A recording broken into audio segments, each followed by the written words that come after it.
Hello, beautiful army of light. It's Shauna L. Francis. Today is March 4th, 2023.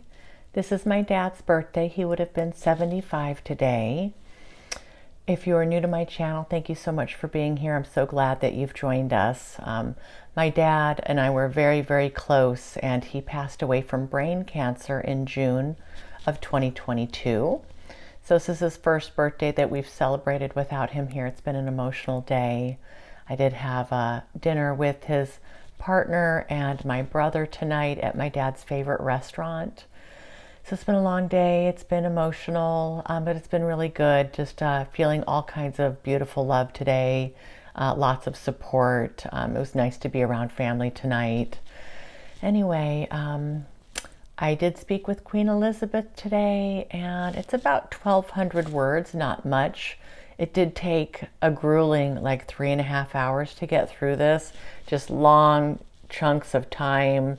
Sometimes she was leaving me hanging in the middle of sentences.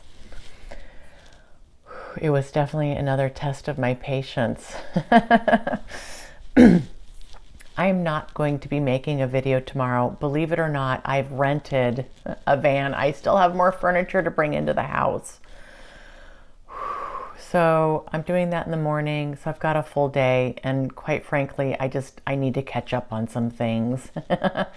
I'm so glad that you're here, guys. Thanks for everything that you're doing to support me, to support Elizabeth, for holding the light, for being a part of this collective, for being amazing human beings here on the planet. Thank you, thank you, thank you.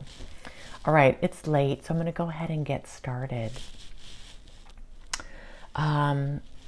She said, hello, Shauna, this is Elizabeth. I said, hello, how are you? I'm well, thank you. How are you? So these little nice pleasantries. And I said, I'm well, thanks. I'm doing good. I said, it's my dad's birthday.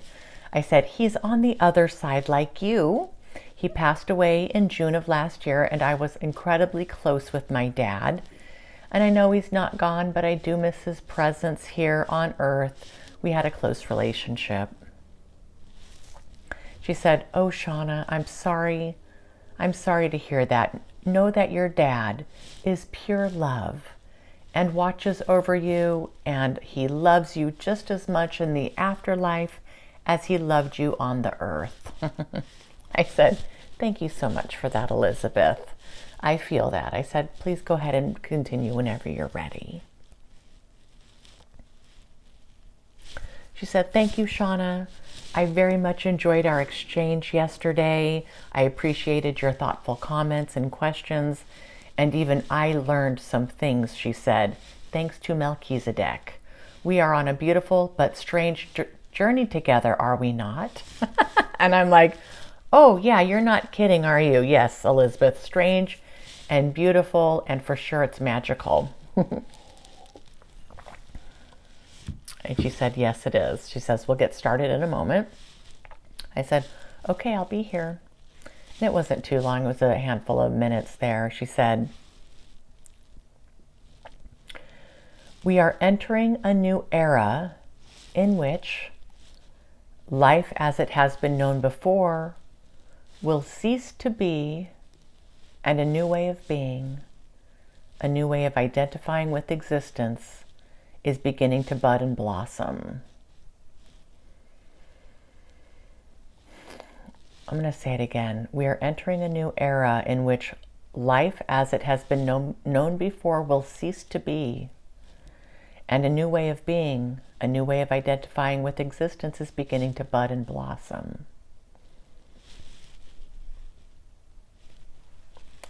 She said, it's the springtime awakening, Shauna, that I mentioned yesterday. A beautiful, gradual, natural process of unfolding. There's no forcing here. There's no rushing. There's just simply allowing, with love being the fertilizer that makes it all happen, that makes it all possible. Love as a fertilizer. What do you think of that?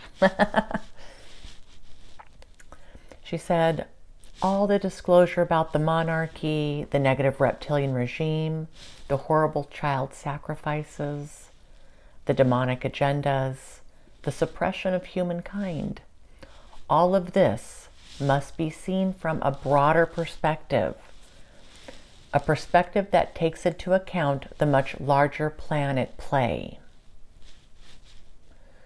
The grand coordination of the cosmos, she said, lifting our consciousness, our sense of reality, to a place it doesn't normally go. I mean, truly, team, this is the exciting part of being alive today, being here on this planet right now, to be a part of this huge awakening happening on a global scale here, whether people know it or not. The ascension is here. It has arrived. We are going through these processes now. The higher vibration coming onto the planet, impacting every aspect, everything here that has to do with life. It is being impacted on some level by the ascension. All right. So, and it sounds, again, if you've watched yesterday's video, we talked a lot about kind of these bigger picture concepts, and we got kind of deep and into the weeds with it. But, you know, she definitely feels, you know, as we've, you know, how long have we been at this? Almost 2 months, 50 days, maybe. You know, she seems to be coming into her own and understanding this broader perspective more and more too as we work together and as she thinks through this and as she works with our guides. We're reaching beyond the idea that this person is evil. This person is doing wrong, she said. This person should be punished, or this person should be taken out. It's far, far beyond that, Shauna. And I made a note here. I was just feeling such beautiful love during this time. I could have just sat in that energy, I mean, for hours. And we did work together for hours today, but it felt so good, so loving, so sweet.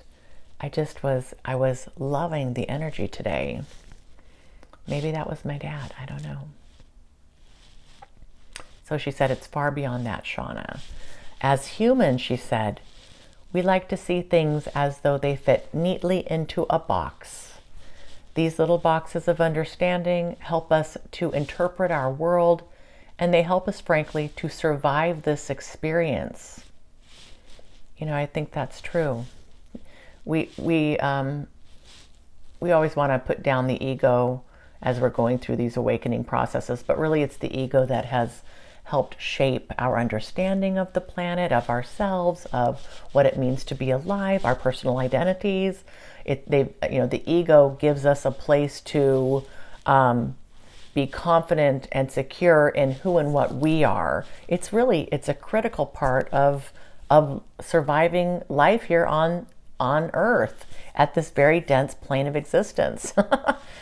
So, you know, always want to thank the ego for everything it's done for you here. But, you know, we set this ego aside, these constructs, the idea here that we need safety, we need control, we need comfort, we need to know who and what people are and what they're doing. You know, the ego helps drive the compartmentalization, you know, the putting things in tiny boxes. And okay, now I think I get what this is. We make some big assumptions here about the world and life and other people and situations and ourselves based on these preconceived ideas here. All right. So she keeps with this theme here. She said, we tend to compartmentalize and jump to conclusions about certain situations, certain people, even ourselves, so that we can more easily function at this density. She said, in many ways, by compartmentalizing ideas, situations, or people into these boxes, we are able to make some general assumptions, feeling as though we have some type of an understanding and a grasp, and it allows us to relate easier to people, places, and things around us. We have a bit of an easier time maneuvering our lives with our belief systems and what we feel to be our basic understanding of things. But, she said, what this can also do is limit our capacity for expanded consciousness and expanded awareness that might allow us to resonate more deeply with experience beyond the illusion. She said, I would be remiss if I did not attempt to bring light to this concept. It is germane to the springtime, the rejuvenation of which I speak. She said here, we're bringing awareness and knowledge of what has been hidden just below the surface, and we also set the energetic stage for a broader and richer connection to what I would call universal truth, she said.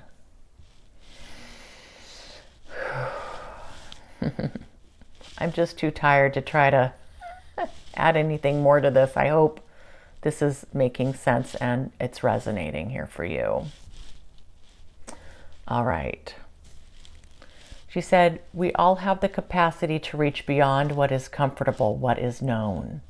It is a matter of surrender and also answering a deep calling to be present, to bear witness to the greatest expansion in humanity's history. Yeah, fun times here.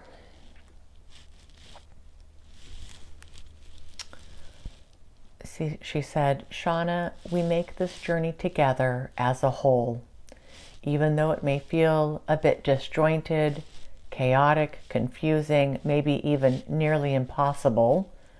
As a group, humanity moves through this passage together. Each person showing up for this process in the way that is best for their particular journey.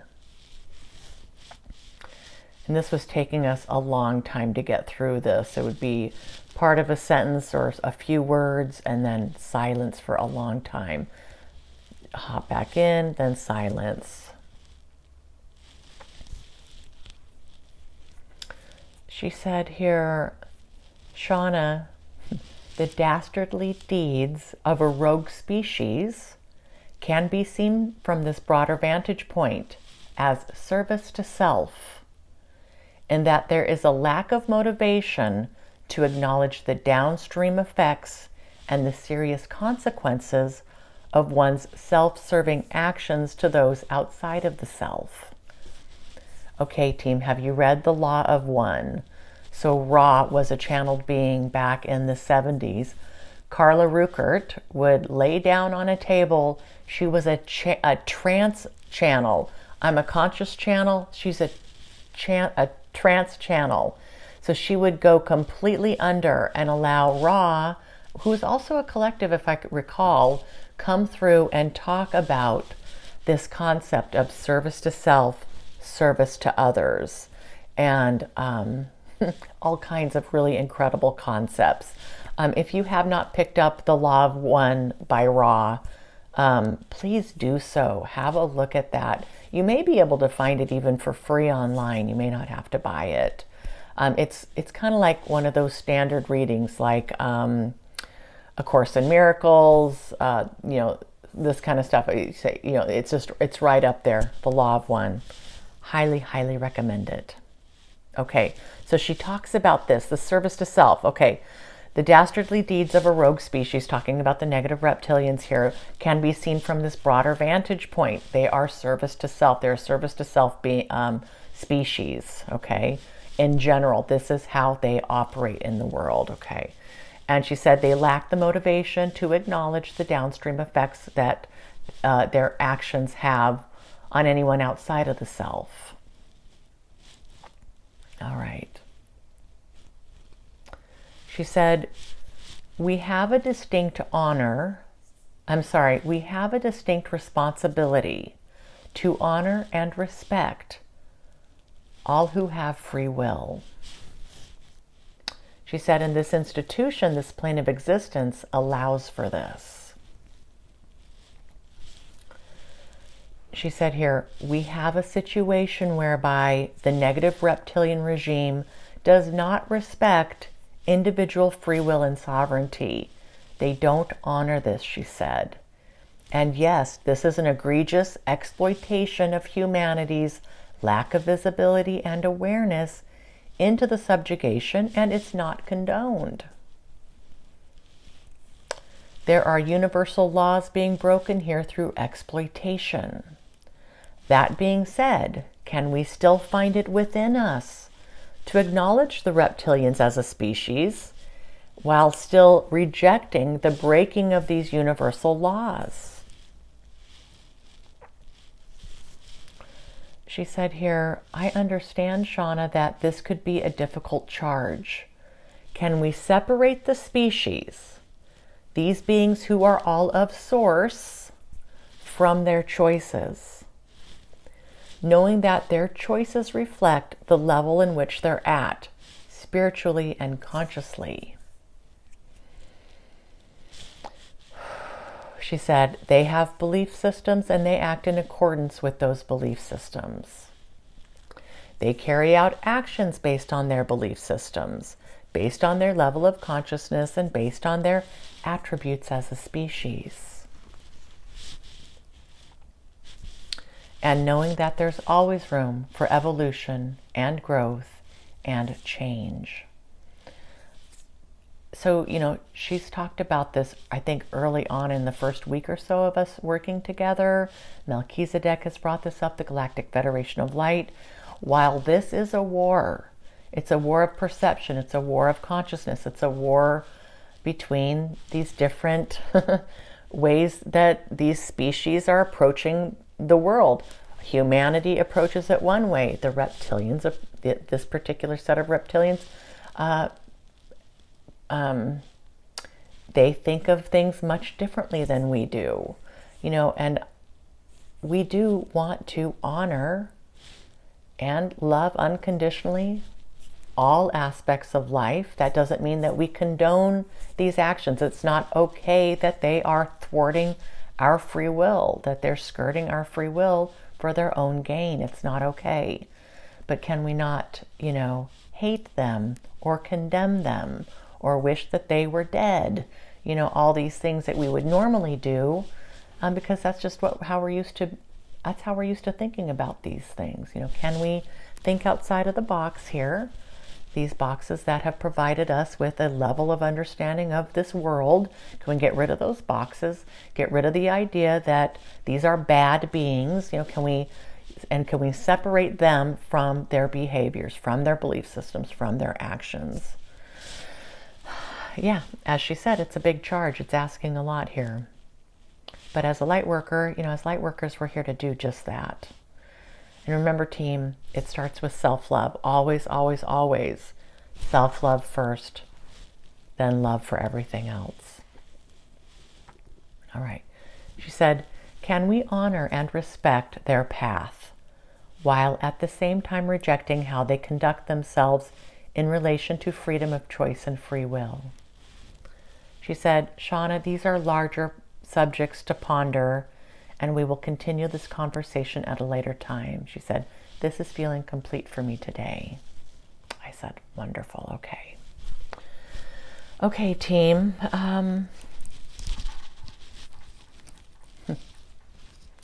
We can definitely do this, right? This is what it's all about. And this is the only way that we are able to bring light and this awareness up to where it needs to be, through unconditional love. From what I understand, I've been a reptilian for a very long time. Queen Elizabeth has been under the reptilian regime's control through the hive mind mechanism for a very long time. I may have been too, I don't know. But and this goes for anybody walking on the planet right now. Anybody who's chosen to be in embodiment on the surface of the planet right now. Love, love, love, love, unconditional love for everybody's process, everybody's path. That doesn't mean that we need to always agree with other people or condone what they do or how they do it. There are consequences for actions. There's karma, there's lessons, there's these experiences here, but can we separate that out from, their level of consciousness and their choices from the person, knowing that they're exactly where they're at, doing what they feel is best. The negative reptilians are doing the same thing. I mean, I know it's tough. It's tough for me too. All right, guys, I'm going to go. I'm not making a video tomorrow. Tomorrow being Sunday, March 5th.